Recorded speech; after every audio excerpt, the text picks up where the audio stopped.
আসসালামু আলাইকুম এভরিওয়ান। আজকে আমরা এই ম্যাথের সমাধান দেখব। আমাদের এই চ্যানেলে আপনাদের জন্য বিভিন্ন চাকরির পরীক্ষার বিভিন্ন ম্যাথের সমাধানের ভিডিও চলছে। কাইন্ডলি আমাদের চ্যানেলটিকে সাবস্ক্রাইব করে দিবেন। তো চলুন এখন আমরা আমাদের আজকের সমাধানে নেমে পড়ি। এখানে বলা আছে 5x/7 মাইনাস 4/5 সমান সমান x/5 মাইনাস 2/7। ওকে, তো এটার সমাধান করতে হবে। তো আমরা যেটা করব, এক্স এর মানগুলোকে একসাথে করে ফেলবো, অর্থাৎ 5x/7 মাইনাস, যেহেতু x/5 ওখানে প্লাস আকারে আছে তো এই পাশে চলে আসলে মাইনাস হয়ে যাবে।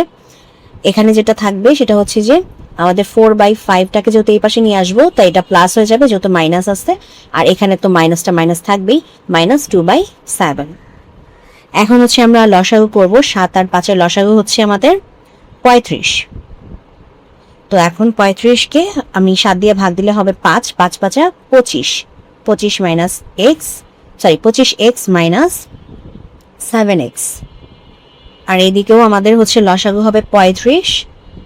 তাহলে এখানে থাকবে হচ্ছে আমাদের 7, 4 7 28, আর এদিকে হচ্ছে আমাদের থাকবে 5, 5 7 35 আর 5 2 10। ওকে, আচ্ছা এখন আমরা 25x থেকে 7x চলে গেলে থাকে হচ্ছে 18x, আর নিচে থাকে 35, আর এদিকে 28 থেকে 10 চলে গেলে থাকবে হচ্ছে 18, নিচে হচ্ছে 35।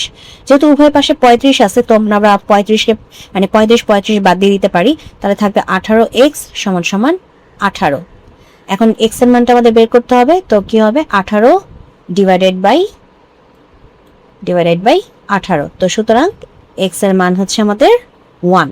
আর এটি হচ্ছে আমাদের আজকের প্রশ্নের সমাধান। তো যদি ভিডিওটি ভালো লেগে থাকে অবশ্যই ভিডিওতে লাইক দিবেন, চ্যানেলটিকে সাবস্ক্রাইব করবেন। ভালো থাকবেন।